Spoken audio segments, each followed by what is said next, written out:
하나님 말씀 다니엘 6장 10절입니다. 구약성경 1243면 다니엘서 6장 10절입니다.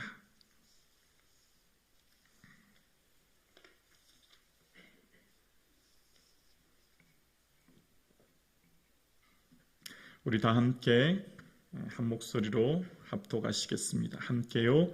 다니엘이 이 조서에 왕의 도장이 찍힌 것을 알고도 자기 집에 돌아가서는 윗방에 올라가 예루살렘으로 향한 창문을 열고 전에 하던 대로 하루 3번씩 무릎을 꿇고 기도하며 그의 하나님께 감사하였더라. 아멘.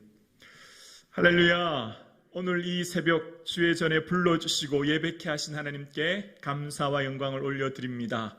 우리의 모든 삶이, 남은 삶이 주님을 예배하는 삶 되기를 주님의 이름으로 축복합니다. 아멘. 하나님께 예배함은 소망을 품고 예배하는 것이요, 하나님께 기도함 또한 소망을 품고 기도하는 것이며, 우리의 삶에 소망을 품고 나갈 때 주님의 능력과 은혜를 우리는 누리게 될 줄로 믿습니다. 다니엘의 삶은 절망의 순간에도 주님을 소망하는 삶을 살았습니다. 오늘 본문 다니엘은 예루살렘 이 조서에 왕의 도장이 찍힌 것을 알고도 라고 시작하고 있는데요. 지금 이 전체 문맥은 다 알고 계시기 때문에 생략하고요.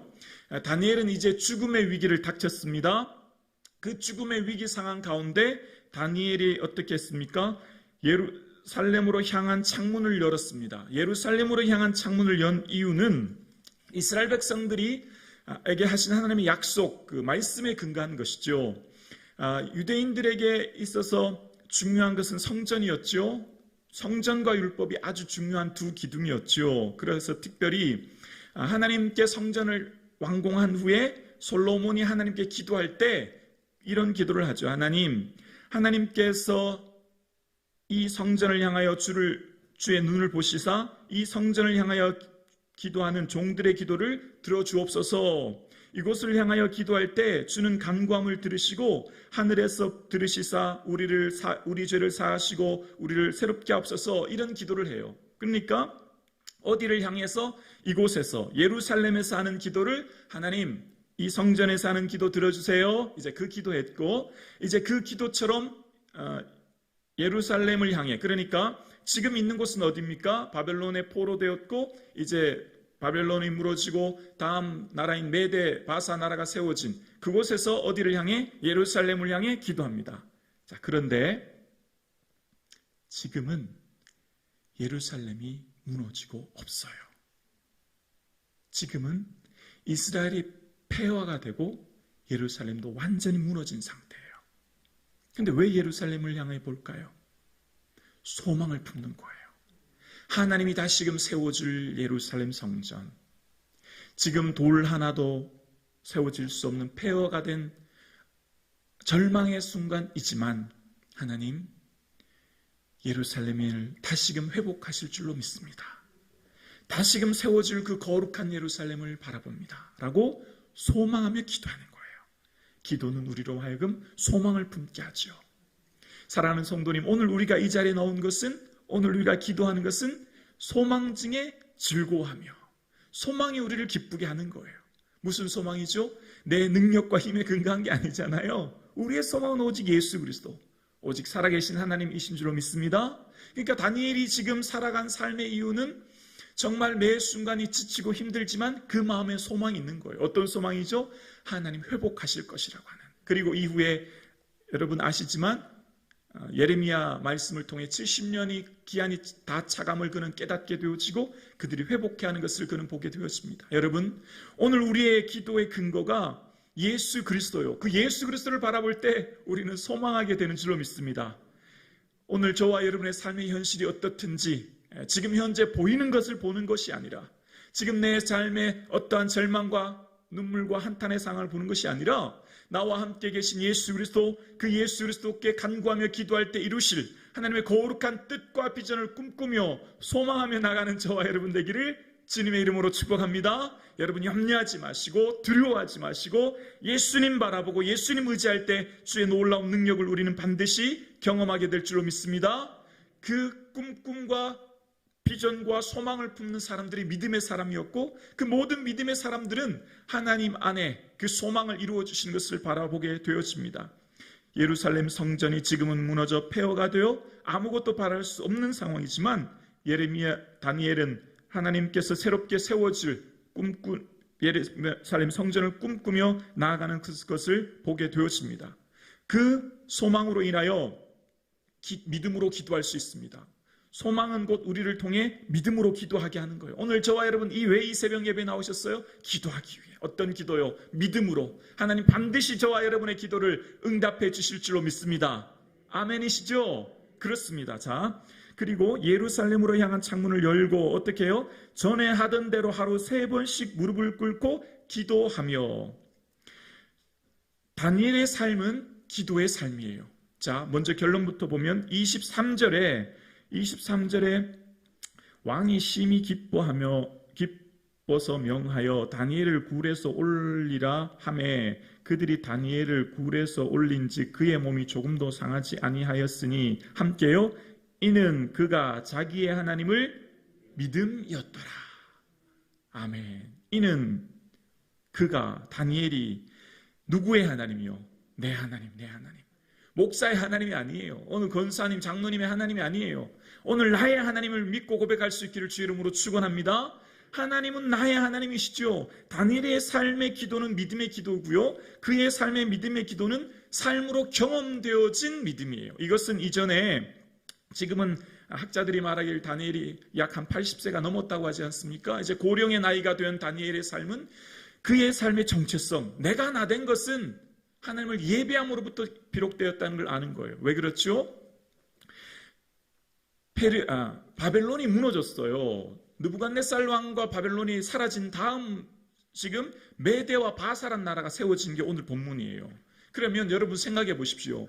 일제강점기가 모든 일본이 패망하고 사라졌던 그때 당시 국무총리를 이 대한민국이 다시 재건했을 때 누가 그 나라의 총리를 다시 우리가 쓰겠습니까? 이건 있을 수 없는 일 아니겠습니까? 맞지 않습니까? 새로운 정부는 새로운 사람을 세우는 거예요.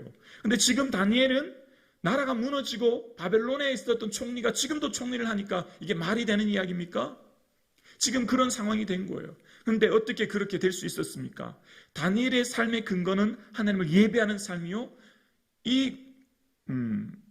지금 나라가 이 메대와 바사라는 나라는 성전이 없지요. 이처럼 성전이 없는 거이기 때문에 기도는 곧 예배를 말하는 거예요. 예배를. 그의 삶의 예배는 절대 포기할 수 없는 겁니다. 자기의 정체성이에요. 왜요? 하나님이 다니엘을 세워주셨음을 그는 잘 알고 있었기 때문이에요. 그는 결코 총리가 될 수 없었음을 누구보다도 잘 알고 있었어요. 그의 지혜가 아니었지요. 지금까지 온 것도 모든 꿈을 해석한 것도 다 누가? 하나님이 주신 지혜로 한 거예요. 여러분, 여러분의 삶의 근거가 무엇입니까? 예배인 줄로 믿습니다. 왜 예배죠? 여러분을 여기까지 오게 한 것은 하나님이신 줄로 믿습니다. 그 하나님을 예배하는 삶이 오늘 저와 여러분의 능력과 힘으로 그 가정, 기업, 자녀를 이끌고 온 게 아니라 주님을 예배함으로 하나님이 여기까지 오게 하신 줄로 믿습니다. 그래서 다니엘은요, 그것이 삶이었어요. 이건 절대 포기할 수 없는 것이었어요. 내가 설령 죽는다고 해도 나는 하나님을 예배함으로 내 삶을 마칠 것이다. 그 믿음이 있는 거예요. 그리 아니하실지라도 믿음이 있는 것이죠. 그래서 다니엘이 이전 10대일 때 어떤 일이 있었습니까? 느부갓네살이 금신상의 꿈을 꿀 때, 머리가 금이고 가슴이 신이고 이런 금신상 꿈을 꿨을 때 다니엘은요, 그 10대 때에도 왕이시여 시간을 주십시오. 제가 해석해 드리겠습니다. 먼저 그 고백한 후에 그 다음 어떻게 했죠? 기도합니다. 그 세 친구들에게 이야기하고 함께 기도해요. 기도한 이후에 바로 하나님이 환상을 보여주시고 깨닫게 하시는 거예요. 다니엘에게 있어서 기도는 그의 삶의 근거요, 그의 삶의 정체성이요, 그의 삶의 모든 것이었습니다. 기도는 곧 예배였으므로 다니엘의 삶의 예배를 뺀 다니엘은 감히 상상할 수 없어요. 지금까지 다니엘을 여기까지 온 게 한 것은 바로 예배의 삶이었죠. 사랑하는 성도님, 예배가 우리를 회복하게 하시고 예배가 우리를 세우시며 예배가 우리를 이끄시며 예배가 우리를 인도하시는 줄로 믿습니다. 예배하는 백성을 하나님 기뻐하시고 은혜 주시는 거예요. 그래서 그는 결코 전에 하던 대로 내 삶의 이전에 있었던 예배의 삶, 하나님을 찬송하며 기도하는 삶을 결코 포기할 수 없었던 것입니다. 그럴 때 하나님께서는 악인의 악한 의도를 바꾸시고 선용하셔서 하나님을 위해 일하신 것을 경험하게 됩니다. 다시요. 악인의 악한 의도가 있을지라도 지금 다니엘을 고발하여 다니엘을 통하여 모함하여 의도적으로 덫을 놓아 다니엘이 사자굴에 떨어뜨리게 하는 악한 의도가 있었지만 믿음의 사람, 하나님을 예배하는 사람, 하나님의 사람은 악인의 악한 의도를 선용하여 바꾸시고 오히려 하나님의 이름을 드높이는데 하나님은 그것을 선용하시는 줄로 믿습니다.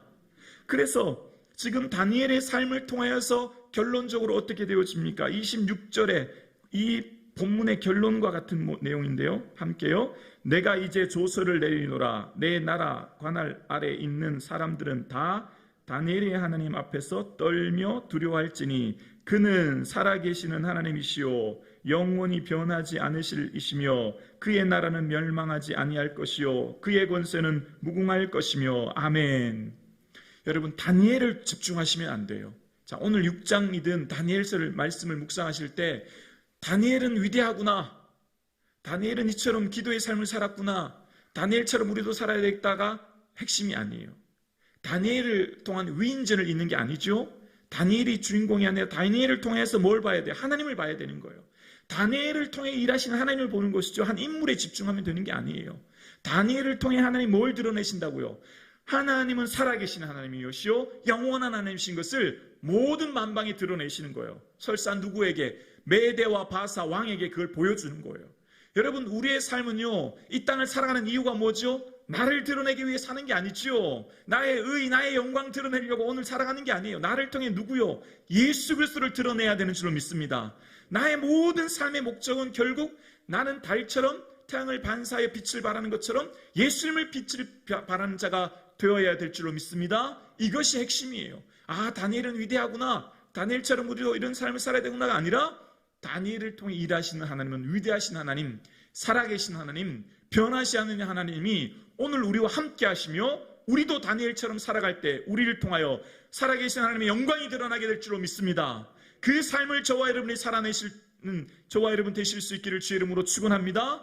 결국 하나님께서는 하나님의 사람을 통하여서 어떠한 고난 가운데서도 기뻐하고 즐거워하고 소망을 품으며 기도하며 감사하게 되어집니다. 6절, 10절 마지막에 그의 하나님께 감사하였더라.